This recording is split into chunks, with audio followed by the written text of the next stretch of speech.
So hello everyone, let's discuss your CBT-2 pathology questions. So here goes my first question. Question says small or medium sized sterile vegetations found on both sides of heart wall seen in, yes, SLE patients are most likely suggestive of. The classical keyword has been given to you in the question, SLE patient. On both the sides means on atrial and ventricular surfaces. So this is your classical, yes. Option B, Liebman-Sachs endocarditis. Now RST vegetations, they are small vegetations. They are small vegetations which are seen along the lines of closure. They are seen along the lines of closure. If I talk about NBTE, they are medium-sized vegetations. They are also seen along the lines of closure. And infective endocarditis vegetations, they are large vegetations, they are bulky vegetations, and please remember they are absolutely non-sterile vegetations. Both RHT, they are sterile. NBTE also sterile. But infective endocarditis, not at all sterile vegetations. Next, question number 2. A 15-year-old male has progressive intra-abdominal mass with peripheral lymphadenopathy. He has night sweats, fever, weight loss of 8 kgs over the past few months. Yes, now I like it. Genetic analysis shows translocation 814. What is the probable diagnosis? So classical 28, 814 and 822. These are the classical translocations of, yes, Burkitt's lymphoma. Burkitt's lymphoma, where you see a beautiful starry sky pattern on microscopic examination. So the question is asking me about, yes, option D, Burkitt's lymphoma. But if I see the rest of the options, CML. What is the classical translocation? Translocation 922, that Philadelphia. Follicular lymphoma 14, translocation 1418, and mantle is 1114. Okay. Now moving to the next question. A 32-year-old male presented with thyroid swelling for the past 10 months. Histological examination is given in the image below. What is your diagnosis? Okay, let's look at the histological image. This histological image is classically showing me, if you see, such clear, khali nuclei resembling the eyes of a cartoon. Yes, orphan Annie eye nuclei. So here I am seeing the typical orphan Annie eye nuclei. And orphan Annie eye nuclei is classically seen in, yes, it is classically seen in papillary thyroid carcinoma. So my correct answer is papillary thyroid carcinoma. So apart from orphan Annie, what else you see in nuclear features of papillary thyroid carcinoma? You are going to have, apart from that, you can see nuclear grooving. You can have nuclear pseudo inclusions, and yes, very important, you will have Samoma bodies. Yes, these are the important microscopic points of papillary thyroid carcinoma which you see. Okay, anaplastic carcinoma has the worst prognosis. It is worst looking cancer.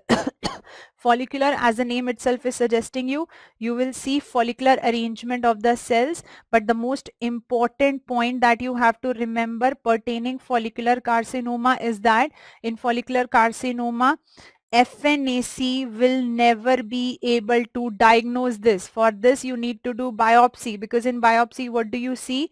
Either capsular or vascular invasion. Either capsular or vascular invasion, if it is seen, then only I'll say this is a follicular carcinoma. And you know, medullary carcinoma will characteristically show the presence of amyloid, ACAL.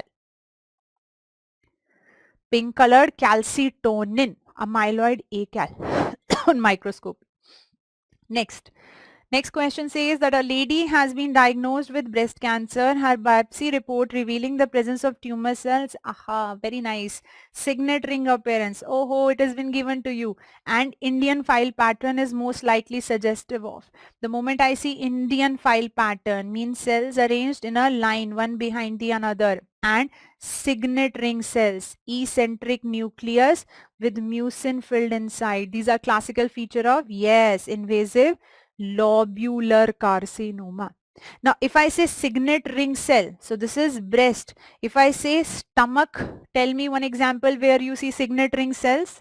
Yes, diffuse gastric carcinoma. If I see, sorry, an ovarian cancer where you see signet ring cells. Yes, Krukenberg tumor, right? Okay. Let's move ahead to my next question. Question number 5 says, what is the inheritance pattern shown in the pedigree below? So let's have a look at the pedigree. A classical pedigree which I always teach in the classes, that if you see mother giving disease to all the children and father giving disease to none of the children, this is a classical pedigree of, yes, option B, mitochondrial inheritance. This is a classical mitochondrial inheritance pedigree. Now have a look. If I want to decode the pedigrees, so have a look here. The first pedigree, number 1, is something we just discussed, mitochondrial inheritance. Now have a look at this pedigree. If you have a pedigree like this, where you have carrier females and males having the disease, this is going to be X-linked recessive pedigree, right? Now look at this pedigree. Have a look here. I'm seeing males of all the generations being affected. So only males affected and all generations affected. This is a Y-linked inheritance pedigree. Okay. Now have a look at this pedigree. I can see male, female and male both being affected. First generation disease, yes. Second generation disease, no. Third generation disease, yes. So there is skipping of generation, but both male and female are being affected. This is a autosomal recessive pedigree. Now come here, male, female, both are having the disease. First generation disease, yes. Second generation, yes. Third generation, yes. So both male, female, autosomal, all generation, dominant. So this is a autosomal dominant pedigree. Now look at this last one. This is a little tricky, but the most important one, that yes, male, female, both are affected. First generation, yes. Second, yes. Third, yes. And fourth generation also having the disease. But yes, the moment I see this, the next thing that I have to make sure is that, is it there that when father is having a disease, father is giving disease to all the daughters? And when mother is having the disease, she is giving disease to 50% of the offsprings. Listen to me carefully. I'll make you see that again. If father is having the disease, he will give disease to all the daughters. And when mother is having the disease, she will give disease to 50% of the offsprings. And if you see that, this is a classical X-linked dominant pedigree. This is a classical X-linked dominant pedigree. Okay. So this is all. I have discussed all the important pedigrees that can come in the examination. Next question. Liver biopsy from a patient is as follows. What is the likely diagnosis? So biopsy is given. You see a characteristic. What do you see here? The arrow mark. This is your characteristic ground glass appearance of the hepatocytes. Why it is ground glass? Because in the endoplasmic reticulum of these hepatocyte, viral proteins accumulate. So in endoplasmic reticulum, viral proteins accumulate. And this is a classical feature of chronic Hep B infection, because this is your classical ground glass appearance of hepatocyte, classical feature of chronic Hep B. If in future question can be asked, if I want to mark my answer as chronic Hep C, what is the classical finding that has to be mentioned in the question? Lymphoid aggregates. If you see lymphoid follicles seen, lymphoid aggregates seen, that means the question wants to ask about chronic Hep C infection, right? Next question.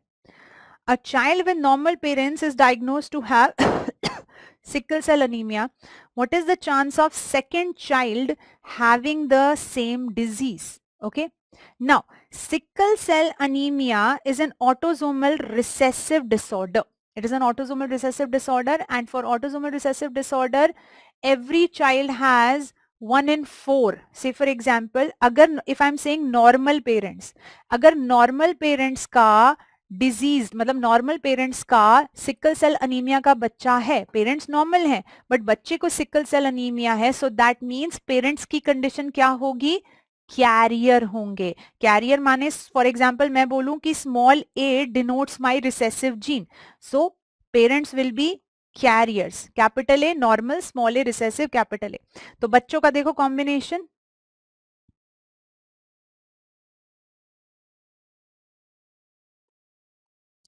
ये देखो ये वाला जो बच्चा होगा उसको disease होगी. So every time we have a normal parent, there is 1 in 4 chance that the बच्चा is going to have sickle cell disease. That means it is going to be option B 25%. ठीक है, okay. Let's move ahead. Which of the following describes the correct order of cyclins in the cell cycle progression? So please remember it is cyclin D, it is cyclin D, E, A, B. This is the sequence. Now this question I have asked, but there is a continuation to this question that can be asked in your future examination. That which complex, arrange in the correct order of sequence of complexes. Complexes means cyclin complex with the cyclin dependent kinases CDK. So remember 4, 6, 2, 2, 1. यानी कि cyclin D with CDK 4, 6, cyclin E with CDK 2, cyclin A with CDK 2, and cyclin B with CDK 1. So this is the sequence of occurrence. So D, E, A, B. So this is going to be my option D, correct answer. Okay, next question. A 80-year-old male present with complaints of fatigue, breathlessness and palpitation. He has no comorbidities and does not smoke or drink. On examination, there was pedal edema and vitals were BP 100/70, pulse rate 55, SpO2 94. ECG was taken which showed no abnormalities, after which he was given oxygen and echo revealed, yes, restrictive cardiomyopathy. काम की बात, very important. The physician in doubt of a disease did a cardiac biopsy. Which special stain can be used to confirm the diagnosis? So we know that restrictive cardiomyopathy may one cause can be amyloidosis. Amyloidosis can be a cause of restrictive cardiomyopathy. So if I'm doing a biopsy and if it is because of the amyloid deposition, for amyloid which stain we use? Yes, Congo red stain. So correct answer is option B. And Congo red stain on light microscopy, Congo red stain on light microscopy gives salmon pink color to amyloid, and on polarizing microscopy gives a characteristic apple green birefringence. Okay, apple green birefringence. Rest of the options you know already. Alizarin redness is a stain for calcium. Von Cosa and alizarin redness. Mason Fontana is a stain for melanin. Rhodamine and rubianic acid stains for copper. Okay. Next question. A 65-year-old man presents with 4-month history of increasing weight loss, wheezing and shortness of breath. He has smoked 2 packs of cigarettes a day for 40 years. His past medical history is significant for emphysema and chronic bronchitis. Chest X-ray shows a 10 centimeter mass in the left main stem bronchus. So this lesion is in the bronchus. A biopsy obtained shown below in the image. IHC studies of the biopsy specimen would likely show strong expression of which of the following markers. So I know that this is a central lesion. It is involving bronchus. Now I somehow know that I have 2 lung cancers, one squamous cell carcinoma which commonly involves bronchus and lung adenocarcinoma which commonly involves alveoli. But still I want to be sure, and I want to be sure by looking at the microscopy, histopathology, and I am confident. What is this? Keratin pearls.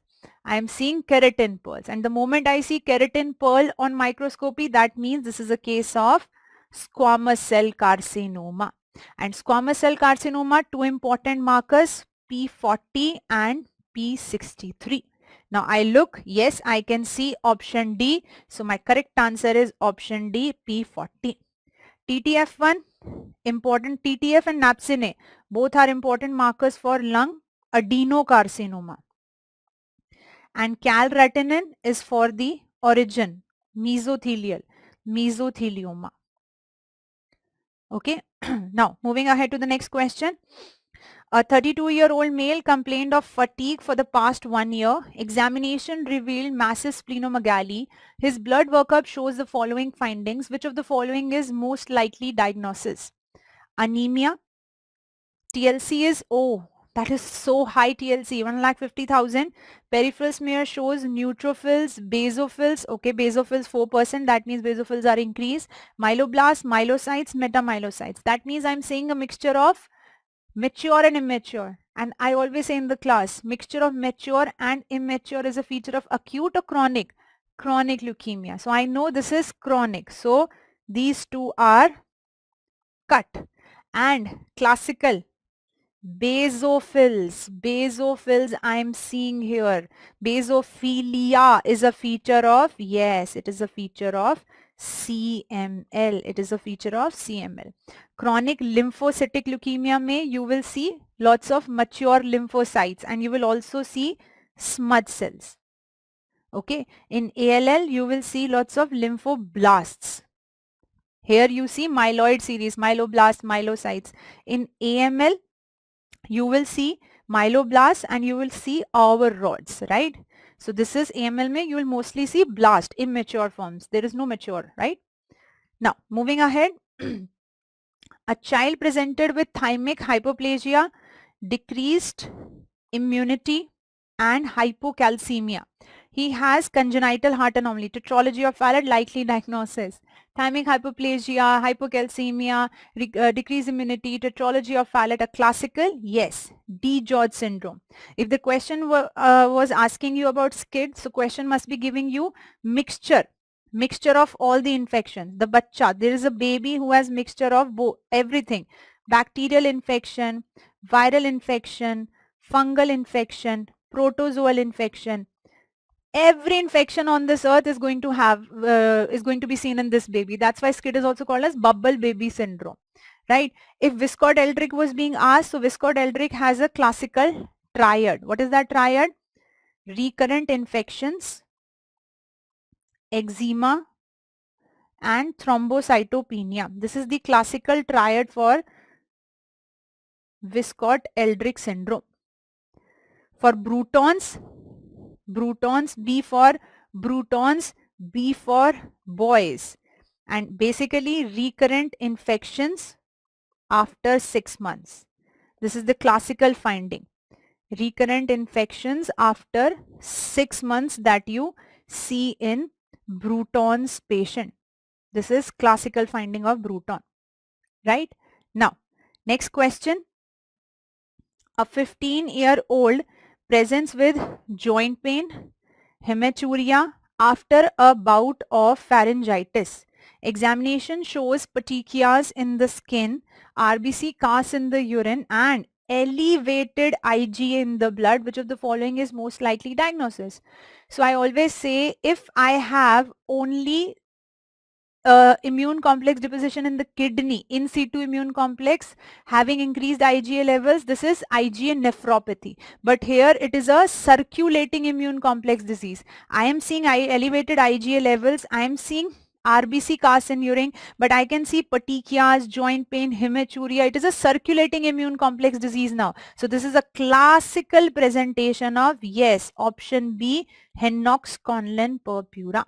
This is no more IgA nephropathy. If it is limited to kidney, IgA nephropathy with increased IgA levels, but if it is a circulating immune complex disease now involving all the blood vessels of your body, petechias, purpuras, joint pain, everything is going to be there. So that is now HSP, Henox-Conlon purpura. So next question, this is a straightforward question. Which among the following is not routinely screened before conducting a blood transfusion? And yes, That is your option B, hepatitis A.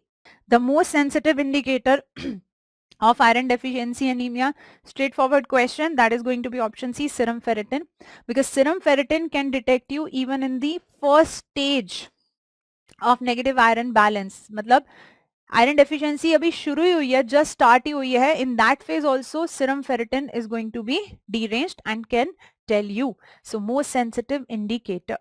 Next, most characteristic finding of diabetic nephropathy. Yes, classical, straightforward question. Option C, Kimmelstein-Wilson lesion, KW lesion, also called as nodular glomerulosclerosis. Armani-Epstein lesion से confuse नहीं करना है. Armani-Epstein lesion is what? Armani-Epstein lesion is glycogen deposition in the PCT. It is glycogen deposition in the PCT in patients of diabetic nephropathy. So do not confuse that. Okay. So this was all. All the best everyone. Thank you so much.